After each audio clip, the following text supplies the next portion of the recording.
We also welcome the successful convening of the first bilateral consultation between senior officials of both Ministries of Foreign Affairs as the key forum to intensify engagements at the working level. On bilateral economic cooperation, we acknowledge the need for both sides to further explore the huge potentials available in both countries and to develop further in economic partnership, particularly in trade and investments, to establish networks between various economic entities and linkages among the private sectors. We reaffirm the importance of Malaysia-Pakistan closer economic partnership signed on 8th November 2007 in Kuala Lumpur. We agreed on the need for regular discussions to strengthen the trade relations by removing barriers in key areas and addressing the bilateral goods imbalance. We look forward to convene the 4th Joint Committee meeting in Islamabad. Prime Minister Imran Khan and I also discussed other areas of bilateral cooperation, including in defense and law enforcement, tourism, and education. Malaysia and Pakistan are committed to cultivating stronger ties in these areas as well. We also exchanged views on the current situation surrounding Muslim Ummah globally, including the situation in Palestine and the situation in the Rakhine state of Myanmar involving Rohingya Muslims.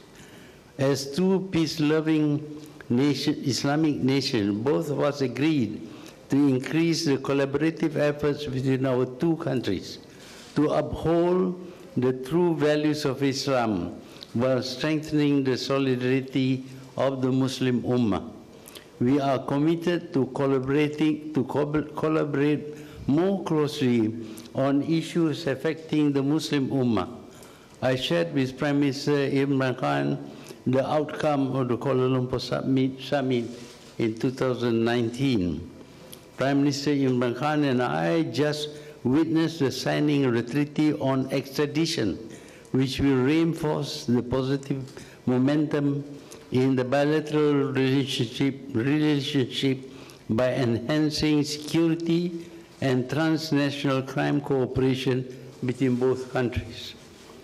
In conclusion, we have found common cause on issues that matter and those that would open the door of opportunities for our people. And we have set the stage for a new phase in the relationship, one based on greater cooperation needed to equal the challenges of our time. Rest assured, Your Excellency, that Malaysia will continue to foster and deepen relations between our two countries. Thank you. Thank you, Honorable Tun. Now it is my pleasure to invite His Excellency Imran Khan, Prime Minister of the Islamic Republic of Pakistan, to deliver his statement. Bismillah ar-Rahman ar-Rahim. Mr. Prime Minister, I want to thank you for inviting me to your wonderful country.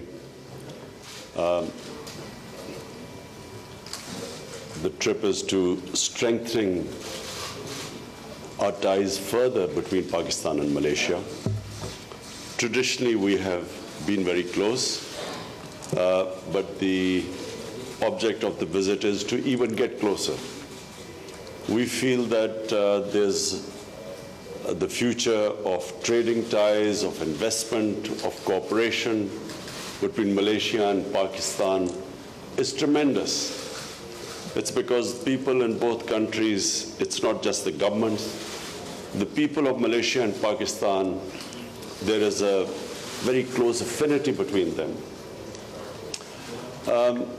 I want to specifically talk about today the way Malaysia has spoken up about what is happening in Kashmir.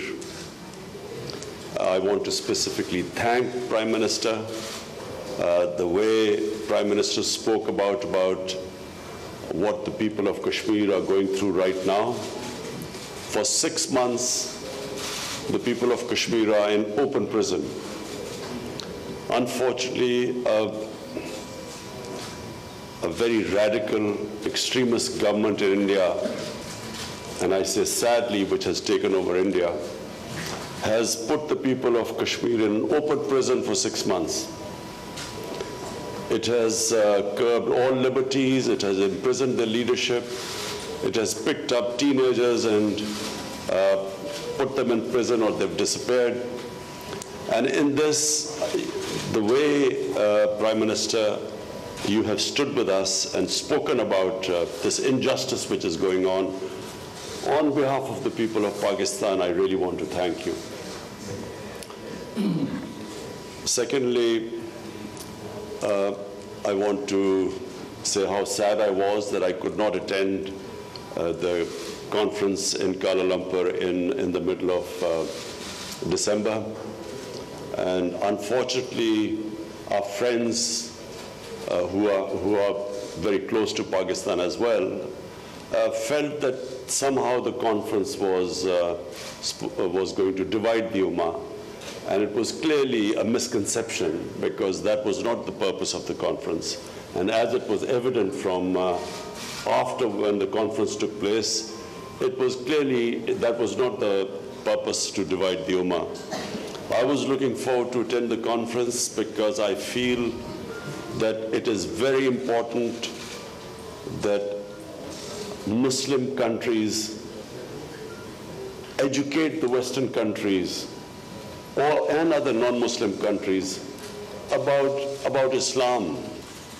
And all these misunderstandings, whether they are deliberate or whether they are by ignorance, these misunderstandings about Islam, it is important that we, the Muslim countries, educate them about the real message of our Prophet Muhammad, peace be upon him.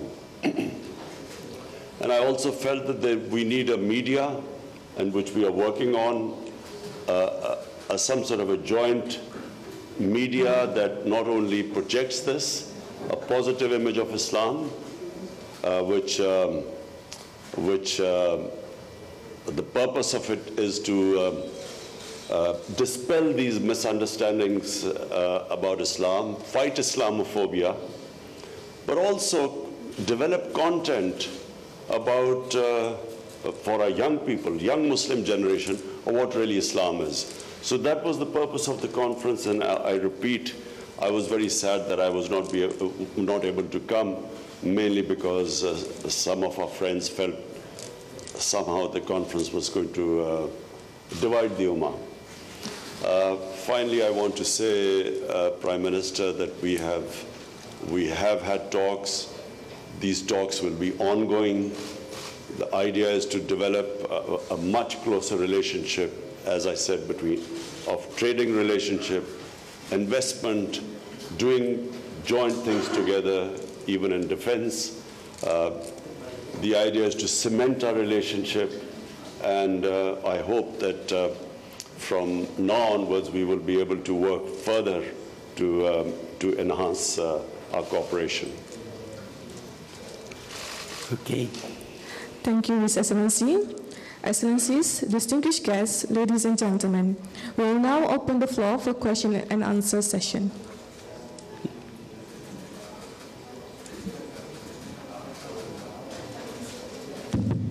Prime Minister, my name is Mazwin from the Star.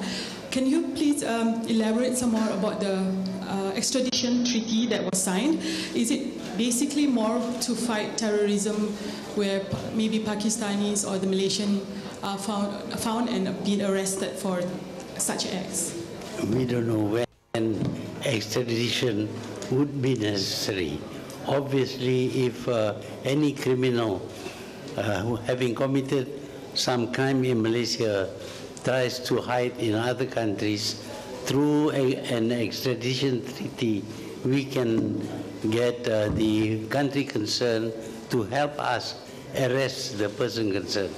So it may be terrorists, it may be criminals, ordinary criminals, or anybody at all who has done something wrong in Malaysia and seeks refuge in Pakistan.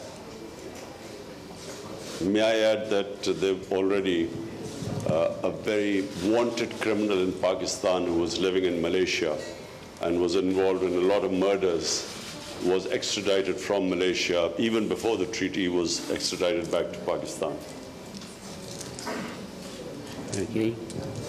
Good afternoon, Tun. I'm Samantha from Bernama. As the government of Pakistan moved to divest share of local companies, and it also has invited Malaysia to involve in the process. So what sector Malaysian companies or GLC can take part and the benefits of investing in Pakistan? Thank you. Well, as you know, we have invested in an automotive plant in Pakistan to produce a car, the Proton car in Pakistan, and we hope that this will go further into other engineering businesses.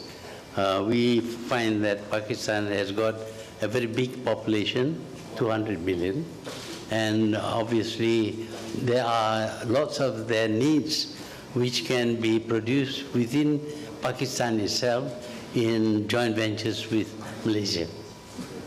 Let me just add as well, because Pakistan's strategic location right now is such that we would, of course, invite Malaysian companies, and this car is Proton car is one of them, where Pakistan has access to Chinese market. We are connected through CPEC to China, and we are developing these special economic zones, which will be specifically to invite investment, an investment which can actually export products to China. Assalamualaikum. Azura from New Straits Times. Is there any new development in terms of getting Pakistan to buy more palm oil from Malaysia just now? Thank you. Yeah, we did talk about sale of palm oil. Of course, I think Pakistan is quite ready to import more palm oil from Malaysia. That's right. We, especially since we noticed that India threatened Malaysia for supporting the Kashmir cause. They threatened Malaysia to cut their palm oil imports. Pakistan will do its best to compensate for that. Okay. Sorry, question for His Excellency Prime Minister Imran Khan. My name is Sean from Free Malaysia Today. You mentioned earlier that you were sad that you could not attend the KL summit. Would you come again if it's held next year? Of course I would, because now it is evident that the KL summit was not to divide the Ummah. So, you know, the results of the KL summit were far from that. And if anything, it was to unite the Ummah. So, of course, I would love to come.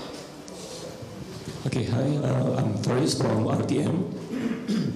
Has your decision not attending the KL summit in any way affected Pakistan's relation with some other Muslim nation? And at the first place, why didn't you attend the KL summit? Sorry, I didn't understand. Okay, why didn't you attend the KL summit? And has your decision not attending the event in any way affected Pakistan's relations with some other Muslim nations? Well, no, I've already explained that there was a fear from some of our friends that the KL summit was going to divide the Muslim countries. That now fear no longer exists, because that was not the purpose of the summit. So, yes, I will attend, and no, it did not affect our relationship with the other Muslim countries. Excellencies, distinguished guests, ladies and gentlemen, that is all the time that we have for our question and answer session, and that concludes today's event. With that, thank you very much and have a pleasant day.